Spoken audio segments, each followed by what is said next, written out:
It's the Real News Network. I'm Sharmini Pires coming to you from Baltimore. In the wee hours of the morning on Thursday, the Israeli parliament, the Knesset, passed a controversial law, the law of the nation state. The Prime Minister, Netanyahu, pushed for this bill, which was originally proposed in 2011. The bill was passed just before the Knesset enters its summer recess. Now, the state of Israel does not have a constitution, but instead a series of basic laws which form the foundation of the Israeli legal system. This basic law will declare the state of Israel as belonging to the Jewish nation and will set Hebrew as the only official language, and it will put the concept of the Jewish state above the concept of democracy. The joint Palestinian and Jewish opposition party, the United List, wrote an alternative bill last month calling for a democratic state with equal rights to all its citizens. But in a surprise move, the Knesset's Presidium has banned the bill from being brought to a vote, explaining that the bill threatens Israel's existence as a Jewish state. Now, the Presidium has only banned 3 bills in the history of Israel. Here is how Netanyahu presented the law just a day before the vote. The law of the nation state, a very important law. And I hope that, if not in the next few hours, then in the next few days, as we have said before, we will pass this law, which is very important, to ensure the basis of our existence, which is Israel as the nation state of the Jewish people. What is this all about? Now, Prime Minister Netanyahu has had 4 electoral victories for Prime Minister, but for this upcoming election, he has very little to run on. So does this law, passed at wee hours of the morning without much debate, have anything to do with that? Well, joining me now to discuss all this is Shir Hever. He's our TRNN correspondent based in Heidelberg, Germany. Shir, good to have you with us. Thanks for having me, Sharmini. All right, Shir, let's start with what this bill is all about, why it's being introduced at this time, and where very little debate has taken place, but Netanyahu managed to push it through. Well, actually, there was a lot of debate taking place. When the bill was first introduced in 2011, there was a lot of opposition because the bill is very anti-democratic and it changes the balance, the very delicate balance that the Israeli government has tried unsuccessfully to maintain since the founding of the state between a concept of having a Jewish state and having a democracy. In truth, Israel was never a democracy, but it could always pretend to be. And the problem with this bill is for the Israeli parliament and for the Israeli government is that the pretense is gone. Now it's very clear that Israel is a Jewish state first and a democracy later, if at all. And that's really what this bill is all about, because it doesn't really change much in terms of the legislation. It mainly focuses on symbolic issues and the fact, for example, of declaring Hebrew as the only language, or the only official language, is again all about the symbolism. It's not so much about how the government practices are about to change, but it's a clear statement to the citizens of Israel who are not Jewish: you are now second-class citizens. And it's a clear statement to the world: Israel is a Jewish state first, and it's only a democracy in as much as the supremacy of the Jews is not challenged.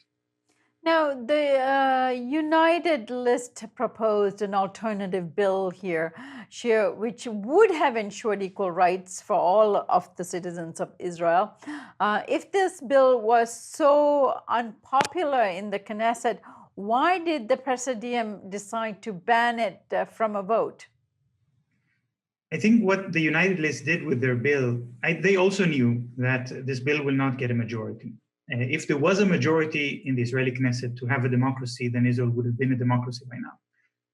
But they put this bill forward because they wanted to have that vote in the open. They wanted to have a list of all the members of the Israeli Knesset who raised their hand and voted against equal rights to all the citizens. And of course, Israeli members of Knesset don't want to raise their hand and admit that they are rejecting the idea of equal rights.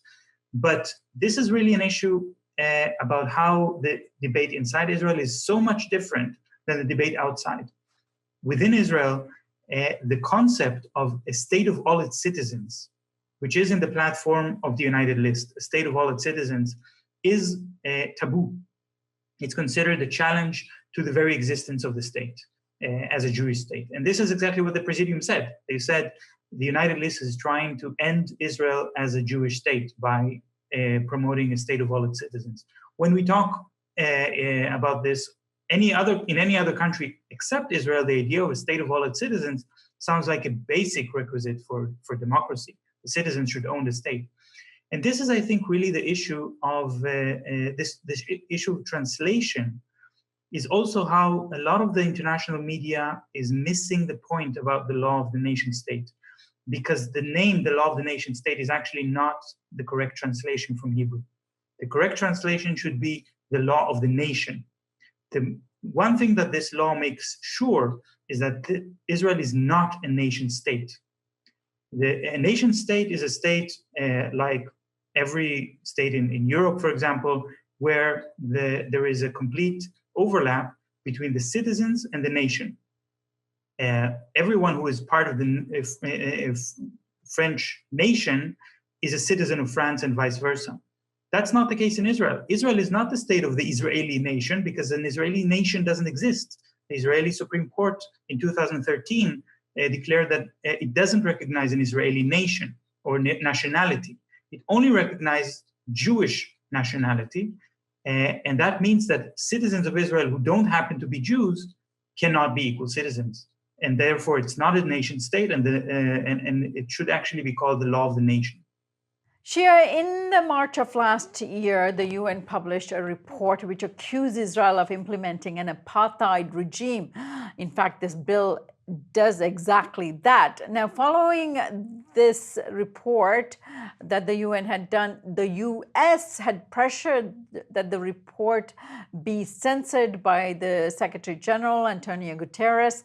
And one of the most important issues in that report was this kind of separation between citizens and citizenship rights and the national rights one has as a citizen of a country. Now, this new law, as I said, does exactly that. Do you think that this means that the UN report was just ignored by the Israeli leadership and they must have known what's in it?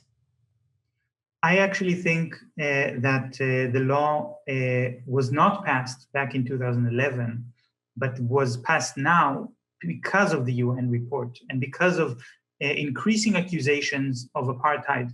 Let's not forget that in South Africa during the days of apartheid, the government didn't try to argue that there is no apartheid in South Africa. They were very open about it. And this is what we see in Israel as well. They are being very open about it. They just don't call it in the Afrikaans word apartheid. They use the Hebrew word hafrada, but it amounts to the same thing. And this is actually a law that has been passed out of fear.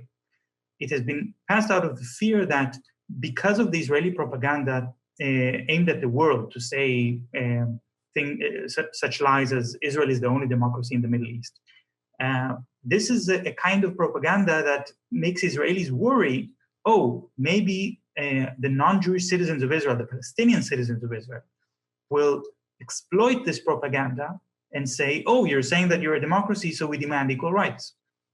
So in order to respond to these accusations of apartheid, the answer of the Israeli Knesset and the answer of the Israeli government is, yes, we are apartheid. This is exactly what's going to happen. We want to make sure that the state of Israel doesn't belong to its citizens. It belongs to the Jewish people, wherever they may be.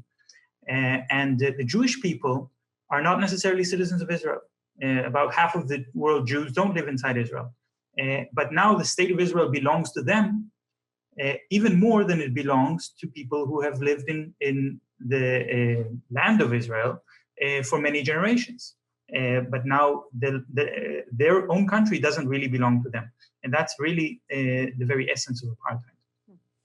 And in terms of the actual implications of this law, how would it change the way that people live in Israel and exercise their democratic will? Well, here I think it seems like the law is not going to change anything, because when they say, for example, Hebrew would be the only official language, in practice, Hebrew is the only official language. And Israeli institutions and public institutions refuse to use Arabic, which used to be an official language of Israel until today. And they insist on speaking Hebrew and publishing everything just in Hebrew. There's also a clause in this law that says that the government will promote Jewish communities or Jewish settlement, which is another form of apartheid, Jewish-only communities, Jewish-only settlements. And that's also something that has been done for decades. And it's nothing new. The fact that now it appears in the law is just a way of the government to say, this is our policy and we're going to continue it, and no longer try to pretend as if we are actually a democracy where Palestinians can also have their communities supported by the government. So in that sense, I don't think there's going to be a lot of change. But I do think that this kind of very aggressive discourse that the government is bringing, openly calling for Jewish supremacy and for racist legislation, is something that affects the whole political discourse in Israel and the whole atmosphere. When Palestinian citizens are told, you have no hope, you're born Palestinians, you're not born Jewish, so you will never be equal in this country, then of course they understand that their only way for equality is through resistance and protest. They cannot hope that one day their rights will be bestowed on them. And that is a big difference. And I think with this new, or not new, but certainly intensified sense of racism and discrimination, it's not surprising that we see a lot of other laws popping up on the outskirts. And while everyone was talking about the law of the nation as the main legislation move of the current government, they just legislated some other laws very quietly. One of them, which denies the right for homosexual couples to adopt, and the other is a law that prevents Palestinians from appealing to the Supreme Court. So they will be only be allowed to appeal to a regional court. And that is intended to prevent them from demanding compensations when their property or lives are damaged or destroyed by the Israeli military. So this is actually how this law is changing the life of people living in Israel and Palestine. Devastating law enshrining that Palestinians will remain as second and third class citizens in Israel. Shir, I thank you so much for joining us today. Thank you.